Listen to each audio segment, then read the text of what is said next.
So they went to Pinyin, to the nearest village of Bali, and killed 10 children there, or removed them from their houses, killed them. I came here because there was crisis in my village. So in my village there was war. I've witnessed how that they are killing people. I prefer here because there's no war, there's no sound of gun.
I left the BLM the same day the director of GCE board was kidnapped. It's an uncle, Professor Leke Tambo. It's an uncle. I was in the BLM that day. I thank God I escaped and I arrived here safely. Since then, I've not set foot in my own village. And of course, we had a program of planting palms. We had bought seedlings, 350 seedlings to plant. They dried up there, nobody could put them in the ground. I'd hired somebody from Bamenda to stay in the compound and be working, taking care of the compound. Since my mother died, my father was a polygamous man. He had 3 wives, and 1 is still alive. So I wanted somebody to take care of her and take care of the compound. All those things are destroyed. Always send me pictures once in a while to show me every investment is gone. Nobody can go there. We're afraid. Bullets don't know a friend or a fool. So that is it. So it has not been a very good situation. We have lost a lot. And then, you know, the press has not helped us in Cameroon. The press has not helped us. When you see it on television and say, il faut ratisser, ratisser, the Anglophone does not have the meaning of ratisser as you may think. He believes that you are calling him rats and that they should be killed as rats. When they came, the greatest problem was accommodation and feeding. And then children to go to school. Some have not been going to school. So it was not easy to sort out these things.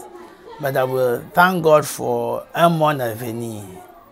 I don't know who actually introduced that man to us, but one day he came and he started assisting sometimes with foodstuff, books, and so on. As a pastor, we are trained to assist people.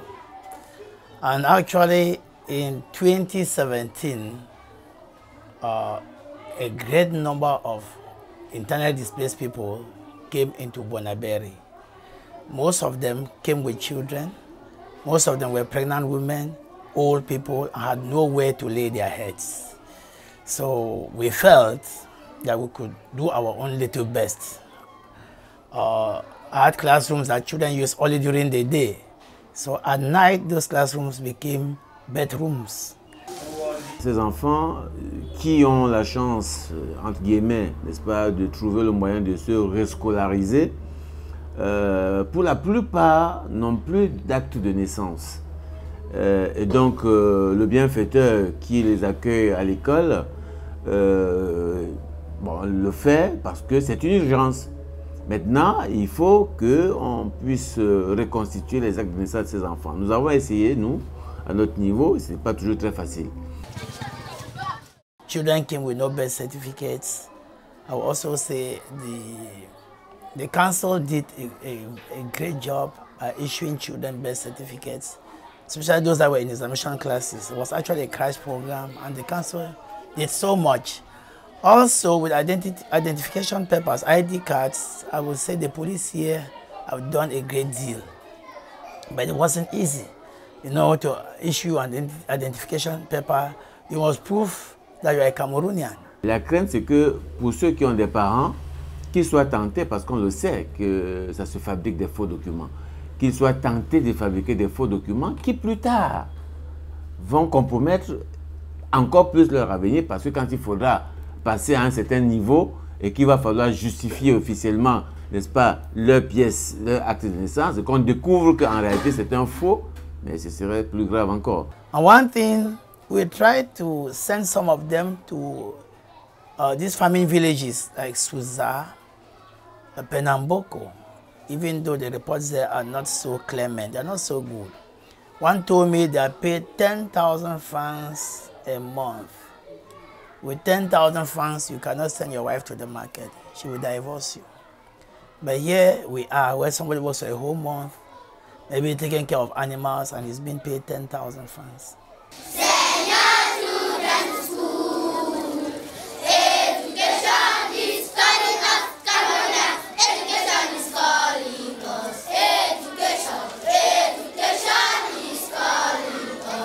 Many of them were traumatized. They came with horrors of war. Whenever they were talking about their situation, most of them wept, and they could move you to tears. Imagine cases where a child, the parents are killed in front of him, your house is burnt, you have to escape into the bush, some of them call it black bush, at midnight. When a child comes from a situation where the parents were raped in front of him, how do you think that child will behave in life? Remember that this thing is actually staying too long. Children that were maybe a year old when the war started, they're into 6 years today. And what do you think their mothers tell them? What do you think their parents tell them when they take them forcefully, maybe from Bamenda, from Boya, from Lebialem, to Chang, to Bafoussam, to Douala? What do you think they tell them? Most mothers, as I've talked with the children, they say, they are killing us because we are Anglophones. That is the situation. It's terrible. Now the child grows up believing that because of language he's being killed. Ce qu'on constate aujourd'hui, c'est, on va dire, deux catégories d'enfants. Quand on les interroge, quand on discute avec ce public-là, c'est ceux qui vous évitent dans la discussion concernant leur situation, qui ne veulent pas du tout en parler, à la limite qui se sentent un peu gênés, n'est-ce pas, qu'on leur parle d'une crise quelconque, de comment ils sont, d'où ils viennent. Et ceux qui en parlent, qui racontent avec beaucoup d'aisance et de facilité, n'est-ce pas, leurs problèmes, leur situation, les faits vécus, et ça, sans être spécialiste psychologue, je crois que ça appelle quand même à interroger les postures psychologiques de ces deux catégories d'enfants. D'un côté, il y a la banalisation des faits qui pourraient ressurgir, n'est-ce pas, 10 ans, 20 ans plus tard, de constater que ce que je pensais si simple, c'est plutôt grave.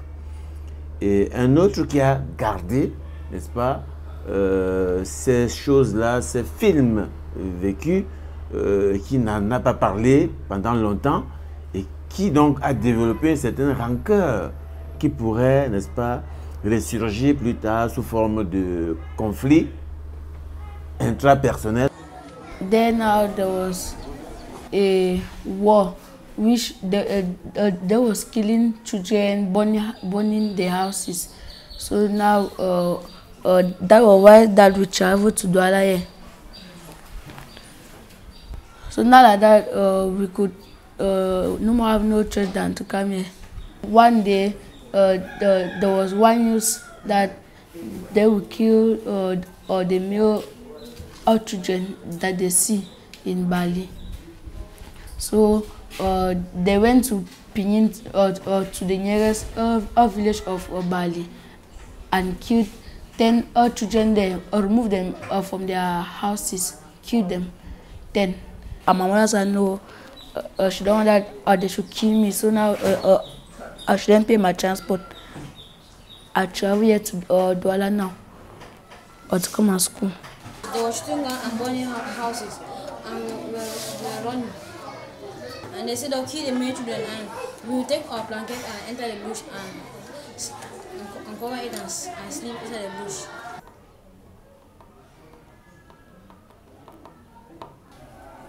That's why everybody was shouting, crying, running up and down. I saw a woman crying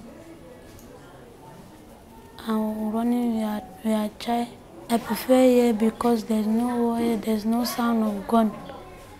There's no sound of gun. There have not been tumult, there have not been killed anywhere here. It is not easy, but we have been trying. We pray with them. We have given them, most of them are on scholarship. And on that, I really appreciate the principal of Lycée de Bona Sama. That lady has a golden heart. Every child that I took to that school, she admitted.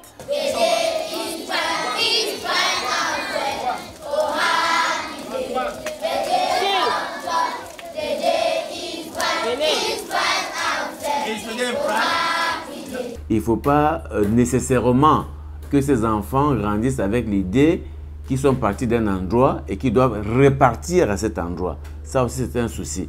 Je crois qu'il faut développer, pour trouver le moyen de développer chez ces enfants-là, et donc du coup, n'est-ce pas, dans la communauté, l'idée d'intégration, l'idée d'être chez soi.